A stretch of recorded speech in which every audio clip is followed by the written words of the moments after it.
నేను ఒక అమ్మకి ఒక నాన్నకి కొడుకుగా ఉండదలుచుకోలేదు ఇక మీదట. కనీసం అంటే ఒక 20 మంది అమ్మలు 20 మంది నాన్నలు నాకు కావాలనుకున్నా.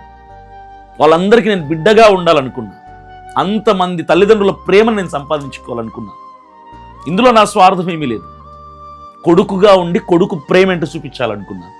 కనీసం అంటే 20 మందికి, అమ్మలకి నాన్నలకి, కొడుకులు వదిలేసిన వాళ్ళకి కొడుకు అంటే వాడు కాదు, కొడుకు అంటే ఇలా ఉంటాడు, కొడుకు ప్రేమను నోచుకోలేకపోయినా మీకు కొడుకు ప్రేమ ఏంటో చూపిస్తాను అని దేవుని సన్నిధిలో నేను తీర్మానం తీసుకున్నా. దేవుడు నాకు ప్రేరేపించాడు. కొడుకులు ప్రేమకు దూరం అయిపోయిన తల్లిదండ్రులకి ఆ ప్రేమను పంచిపెట్టే దేవుడు నాకు ప్రేరేపించాడు. ఎప్పటి నుంచో ఉంది నాకు ఈ ఆలోచన.